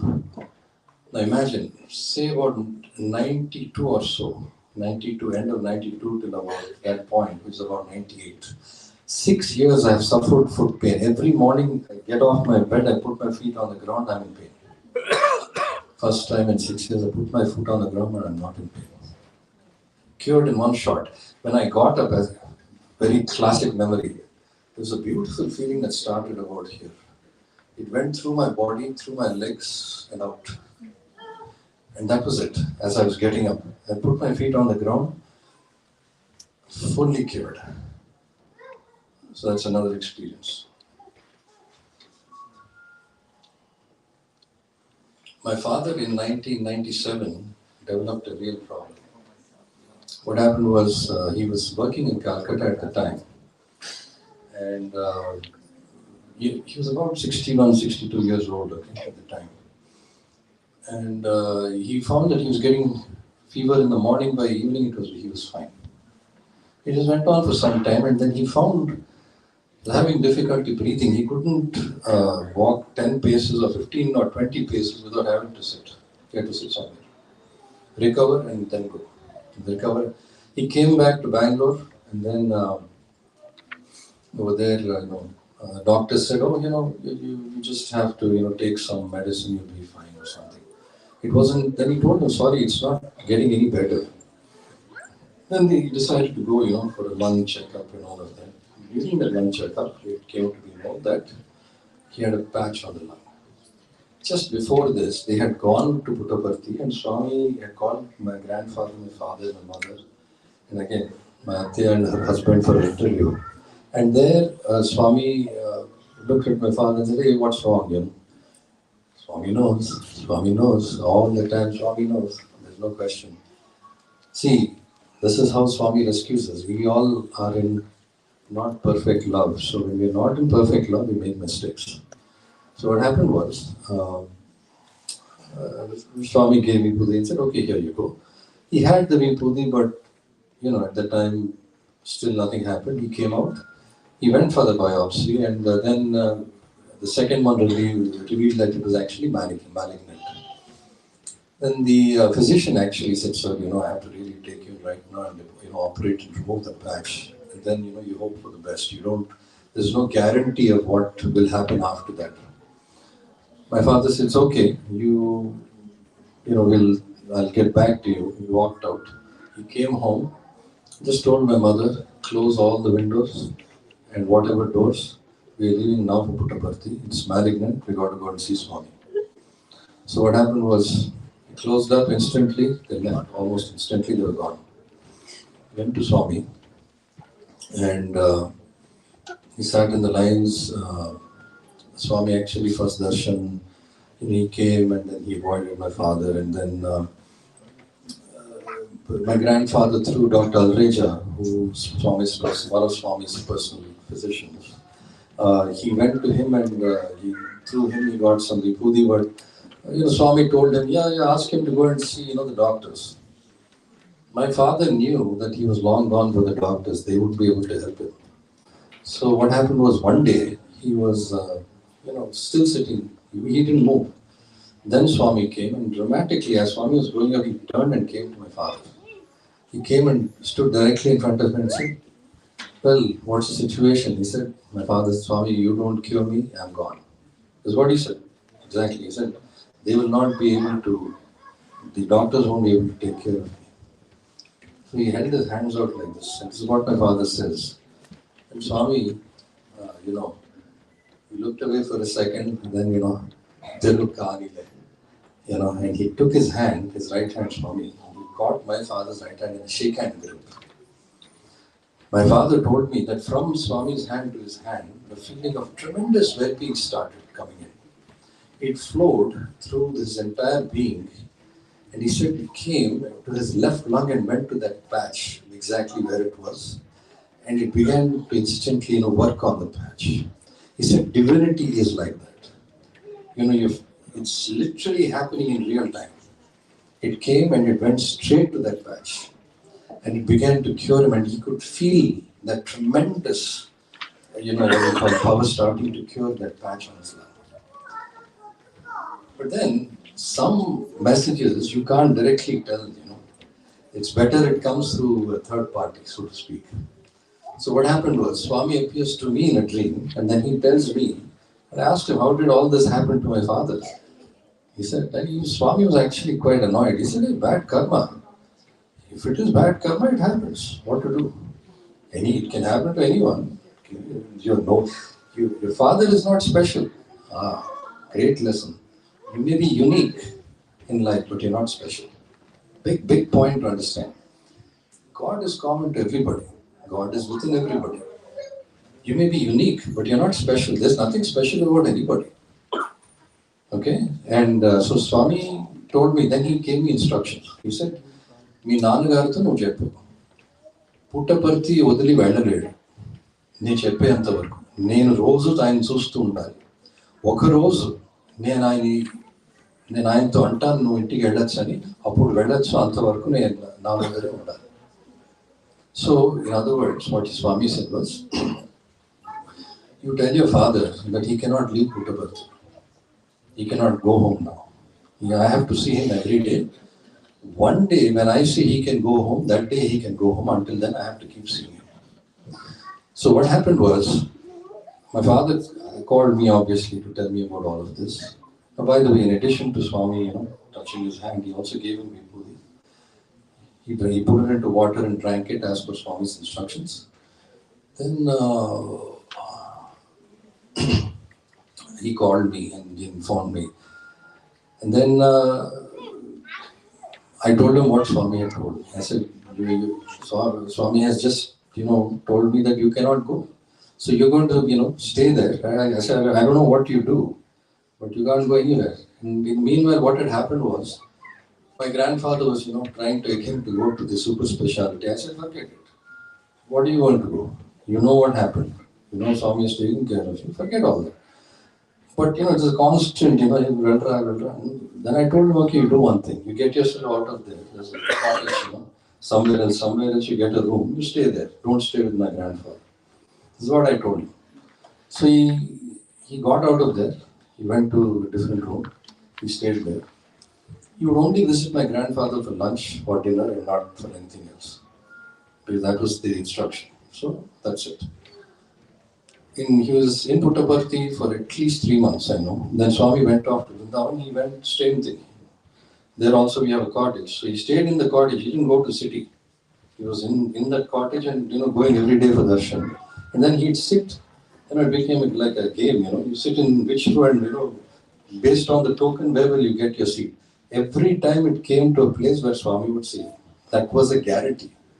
Okay, it was happening constantly. So for almost something like, who knows, 6 months, almost 5 to 6 months this was happening. Then Swami made the decision to go to Kodaikanal. So when that decision came, what happened was, Swami came for darshan, was going away, and then suddenly he turned around, came straight to my father, and then he told him, నేను కోడైకెనాల్కి వెళ్తున్నాను చాలా మందిని తీసుకెళ్తున్నాను అక్కడ నీ యొక్క లంగ్స్కి air నీకు సరిగ్గా ఉండదు పని చేయి ఇప్పుడు నువ్వు హాయిగా ఇంటికి వెళ్ళి what he told me in the dream is exactly what he told my father. He literally, verbatim, he told my father, now you go home and rest. Until then, my father had to keep doing all this. You see, at that time my father was 62 and he got another 25 years of life. So you see, there's no way to quantify Swami's grace. He just passed away, last year in August. But when I look back, I feel that I think it's okay, it's all correct. In 2007, there was the celebration of my grandfather's 100th birthday. In that celebration, Swami incidentally said, "Oh, actually, Gopal Rao, he made it announced, he's actually not 100, he's 105." So then the question is how? See, in our Telugu, what do you say, our way of looking at age, we get what are called as extra months, Adhik Masam.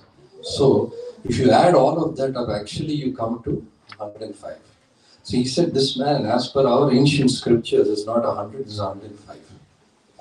So the very big celebrations that day. My grandfather spoke and how Swami had saved the entire family in so many ways.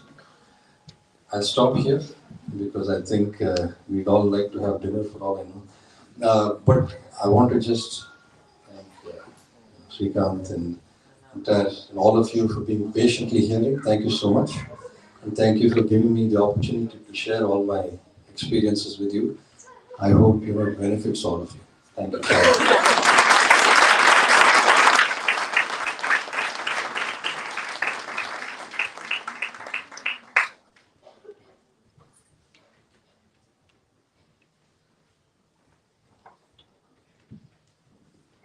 For so many life lessons that Swami has given through you to all of us. A few things like we have seen the video of Shivratri a lot of times when we watch the video. I always wondered what is the background behind it. I think Brother Gopal very clearly explained that, and it just shows the omnipresence of Swami. And so many other life lessons that you have shared with us, brother. I hope we can all take that and things like everybody's equal in front of God, and Swami is so detail oriented. It's like a little bit of that we follow in our life. I think we'll be in a better place. Thank you so much for sharing, and let us do one round of applause for brother. That's a loud token of our love. I'd like to give a request Kaka to bless and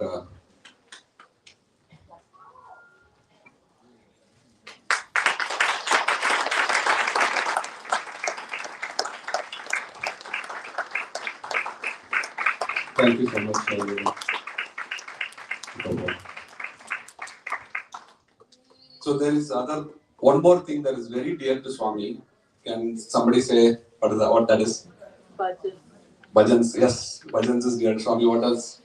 Gayatri Mantra, what else? Huh? Huh? Service, yes. So Swami always loves and people do service. So today we had in Baba's birthday, we celebrated in the morning. We have performed Narayan Seva for almost 550 Narayans across central Jersey. And you all know that we have been doing the open market Seva, serving the poor people in Plainfield. Brother Victor, who is a great example and leader who has been helping in that Seva, would like to share a few words with all of us on the open market Seva. Thank you. Sairam, Sairam. It is a pleasure to see all of you happy. Life is a journey. Let's continue with that. My deep felt gratitude to our beloved Bhagawan Sri Satya Sai Baba for blessing me to be part of this gathering along with you.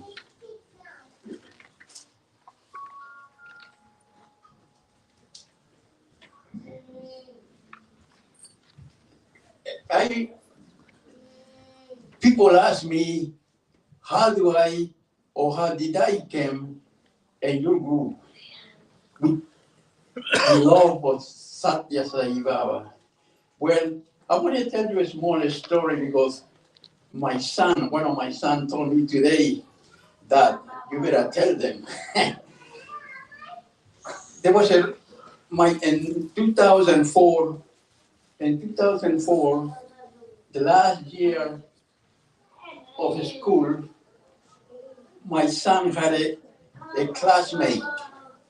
His name is Natesh Parashurama. No sé si somebody. He gave my son a book, The Men of Miracles. He brought the book to his room. And one day I go to the room and I see a book on his table. And I see a gentleman over there with afro hair, this. I say, what's going on? But what called my attention was the Men of Miracles. In those days, I didn't believe that. I took it as a joke. But I read it. I read the book. And then I went back and put the book back on the table. My son comes and 2 days later, I think, Dad, do you like the book? I said, well, it's a good, yeah, it's okay. He said, Dad, you can read it again if you want. I said, okay. I read it again. And that did it. The second time that I read is when I started meditating about this gentleman, the life, and what he did in his life. So this is to show you how developed, how Swami works. One day, when they graduated in 2004 from Rutgers University, my wife did a small gathering in the house. And it was about 25 people. And then what happened is that my son comes to me and said, Dad, I got a surprise for you. I said, what? Yeah, I have a guest for you. I said, no kidding. He said, yeah, Dad, come with me to the backyard. I went to the backyard with my son. I didn't even know anything. And here was Natesh, sit down in a chair right in the backyard. And my son said, hey, Natesh, that's my dad. And this gentleman, I call him gentleman because he is a gentleman, came to me, introduced himself, and we became friends. From that point on, more books came into the house, more books I read, until he gave my son a telephone number. Okay, Mr. Sabla's phone number. That's how I started visiting the Satya Sai organization. And I never regret it. And people ask me today, they said, why do you like to work with doing Seva, doing this and doing that? I said, because love all, serve all. I learned that from Satya Sai Baba. So the time went by, how my spirituality experience was born. I was in Vietnam 2 years. I wanted to commit suicide over there because it was no meaning for me being over there and doing the war. But what happened is that Swami blessed me by giving me in my free time, but there is no free time, in my time to do charity work in the orphanages over there. So I used to go with 2 or 3 soldiers and do charity work, do a carpentry work, do painting, do this and do that. And that's how I developed the love for the people, for the children, until one day I wanted to adopt a boy. I wanted to adopt a boy because he was very emotional. I was 7 years old. Every time I went to the orphanage, he used to come running to me and play with me. And when I do some fixing, he will be right there. And I look at him and I said, I would like to adopt him.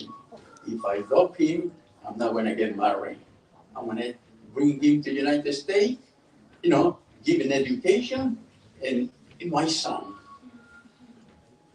Probably that was not time yet for me. So when I went to the Air Force, to the main office, they told me, oh, no. You cannot adopt that boy. I said, well, why not? I take that boy to Peru. That's where I'm come from, Peru. And I let my brother, my sister, raise for him until I finish my military life. But my officer says, no, you cannot unless you have a relative who is married, who's got home. Then you can adopt. So nothing I can do. But 30 days before I left Vietnam, the government passed a law. You can adopt a boy if you have somebody who can take care of the boy until you finish your Vietnam duty. By then it was too late. That's how Sai Baba works. He gives you time. He gives you patience. He guides you. And so as we time went by, like I said, I became involved with the organization. And I'm very happy, I'm very proud to work with all of you doing this Seva work. Nothing is wasted. Whatever you guys donate, it goes to somebody. It goes to somebody who needs that article. Shoes, anything, it goes to them. So right now, I'm very emotional and very happy to be with you. Thank you very much for your invitation.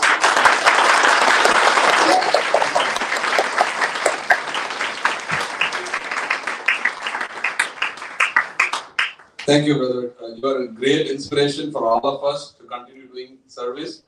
And we see you every open market seva being there at 8 o'clock, whether it's cold, rain, hot sun, doesn't really matter. So it's a great inspiration. Thank you so much.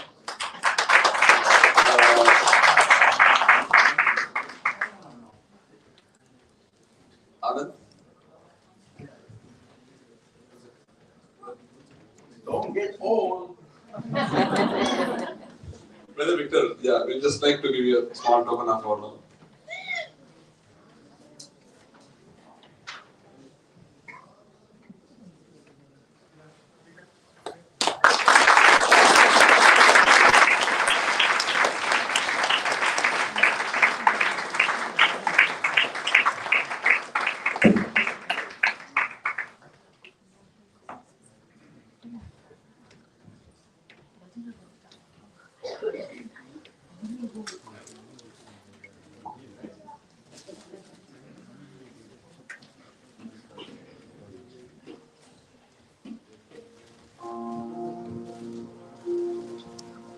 Salam everyone.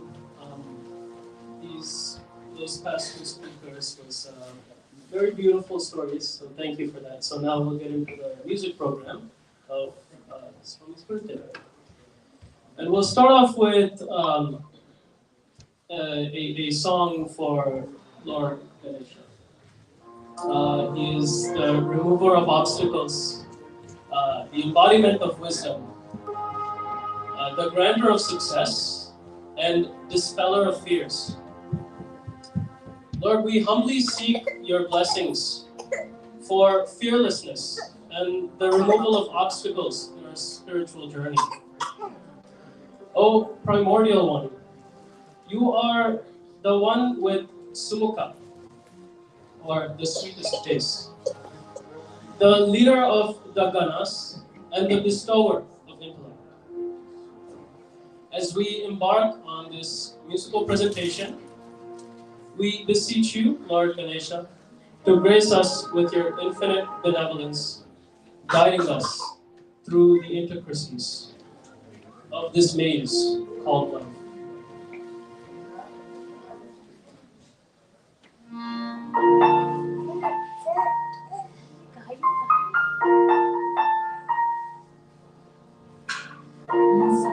Nisa, sagi ma pa nisa, nisa, nisa. Nisa, nisa,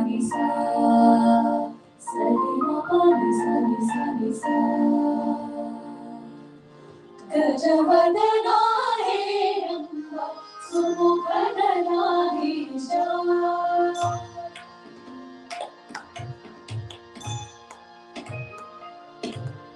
Gajavadana he Ramba, Sumukhadana he Sha.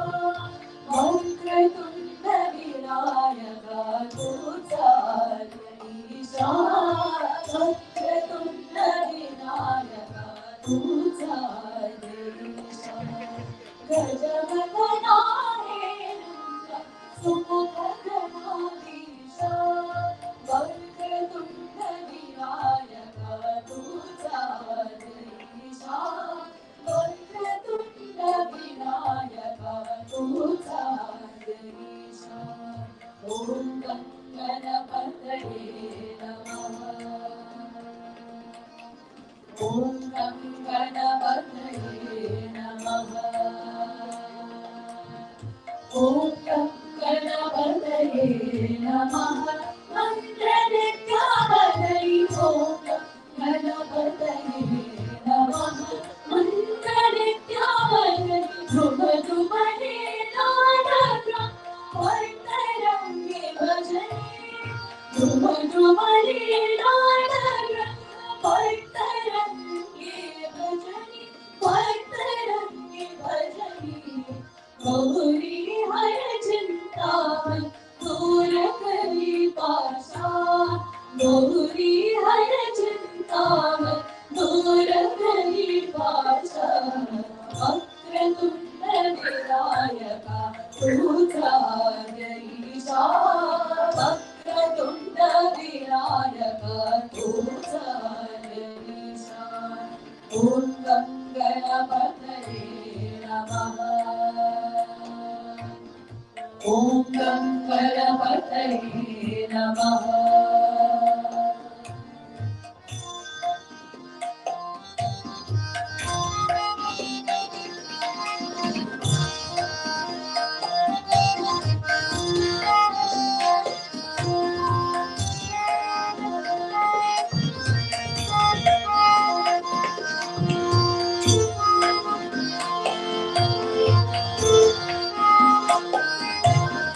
Lambodara Ganaraya Kunti Chakravana. Lambodara Ganaraya Kunti Chakravana. Girminesa Sakala Vishnu Jagadanchakrana. Girminesa Sakala Vishnu Jagadanchakrana. Jagadanchakrana. Moreshwar Devi Hari Vikanasha. Moreshwar Devi Hari Vikanasha. Vakratunda Vinayaka Tucharani Sha. Vakratunda Vinayaka Tucharani Sha. Om Ganganapataye Namaha. Om Ganganapataye Namaha. Om Ganganapataye Namaha. Om Ganganapataye Namaha. Om Ganganapataye Namaha.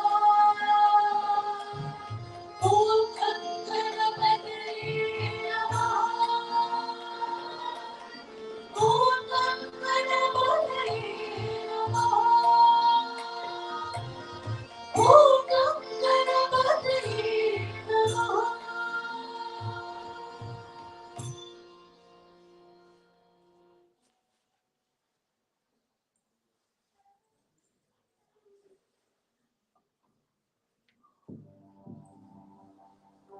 Swami, you are the embodiment of love and the epitome of compassion. How can we ever thank you for your divine presence in our life?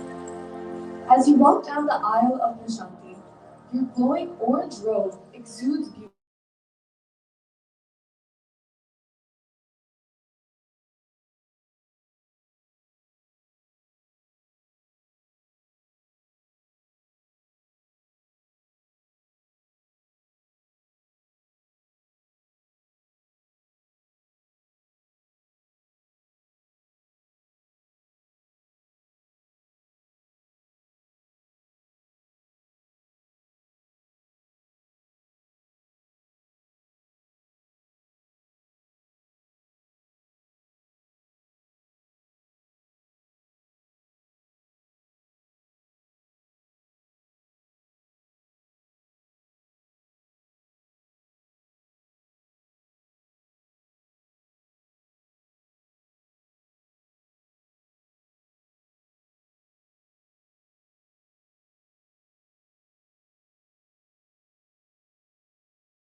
सर्वजनप्रिया प्रेमस्वरूपा उटपतीश्वरा सत्यनारायणं सकममनितमा महापमगरिसा सासनिसा ममा गमपमगरिगा पापमपससा रसनिलमा ममा पापमपससा रसनिला मपमगरिसा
Oh Swami, the thread that binds us is the strongest fiber to ever exist. Your guidance is everlasting and all pervasive. Your lessons are so simultaneously, so simple and yet so impactful. Oh Swami, we are yours and you are ours. On this auspicious month of November, you arrived into this wayward world and taught us all to be divine. Happy birthday to your Swami.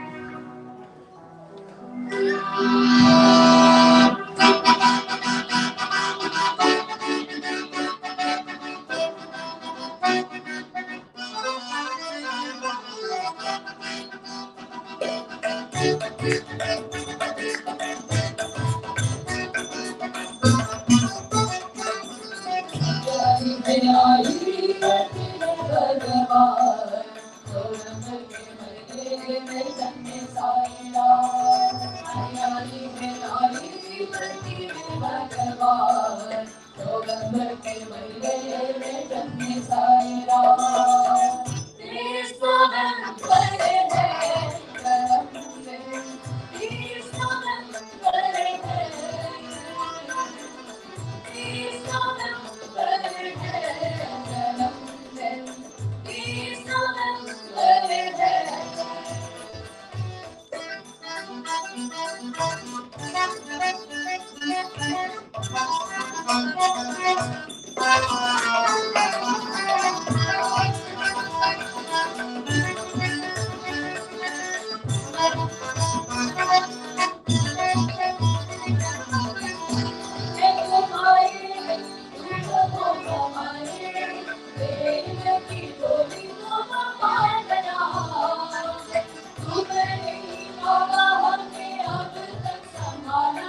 नवंबर के महीने में जन्मे साईं राम गाई गीत गाएंगे हम साईं भगवान नवंबर के महीने में जन्मे Sai Ram Happy birthday to you, Sai Ram. Happy birthday to you.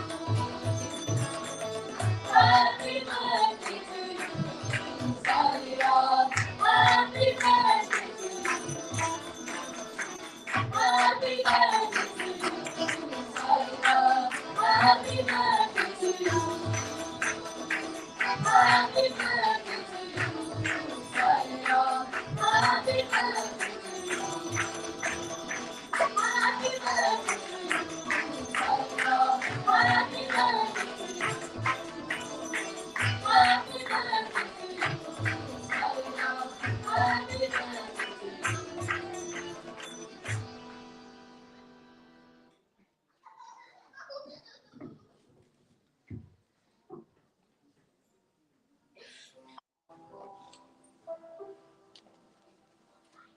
Swami, we have been born in this world to do your work. From the moment we first saw you, you remained forever embedded in our hearts. The center of our focus is always you. We see you in all that we do and think. You are our heart and soul. You are our only wish. You are the Lord of the universe. With utmost gratitude, we give you the final piece of our musical garland, a qawwali, titled Tujh Pe Qurban Sab Sai Baba. Om Shri Sai Ram.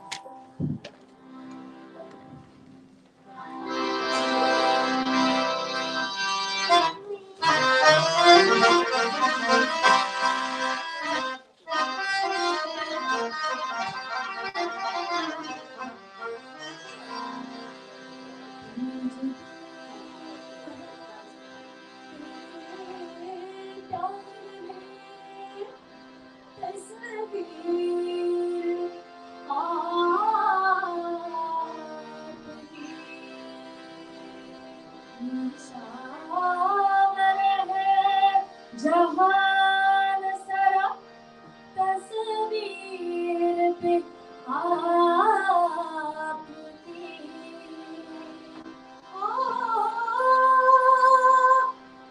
इम्तिहान मोहब्बत की गोया हर इंतजार की जी चाहता है जान खून कर दो तस्वीर पे आपकी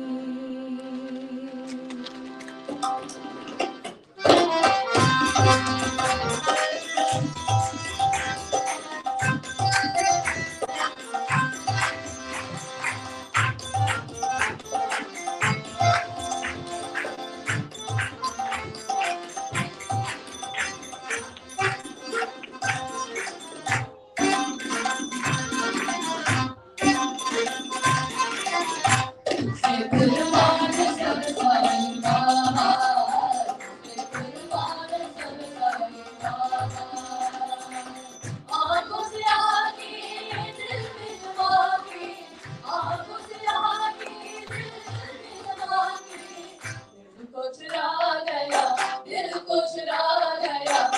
मेरे दिल को चुरा गया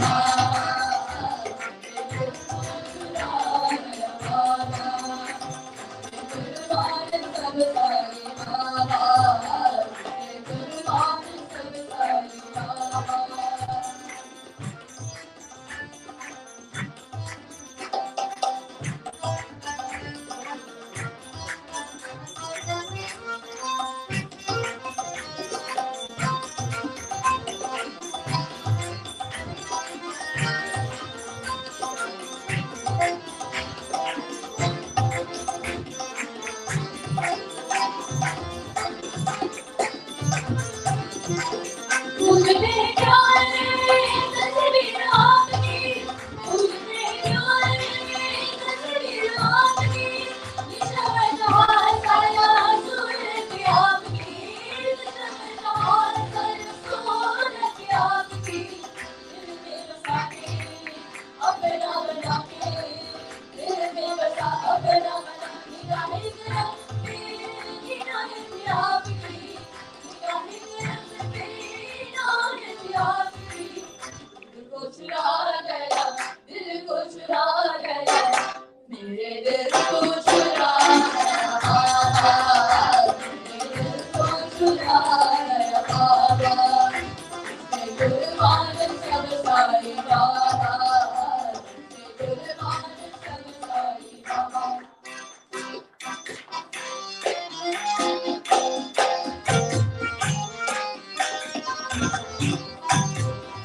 धन्य हो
ईश्वरामा,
Requesting all the kids to please come forward.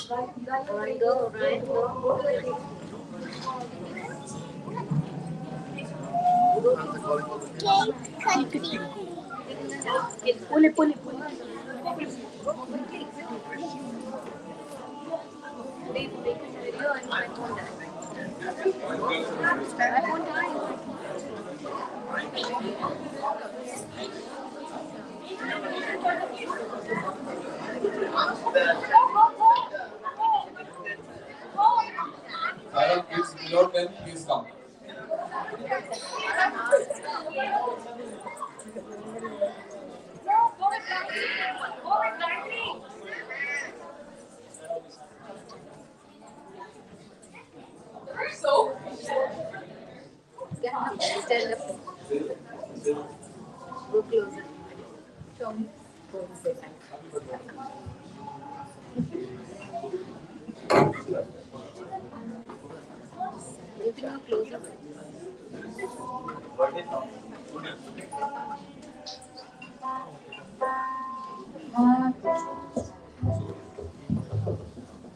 Happy birthday to you.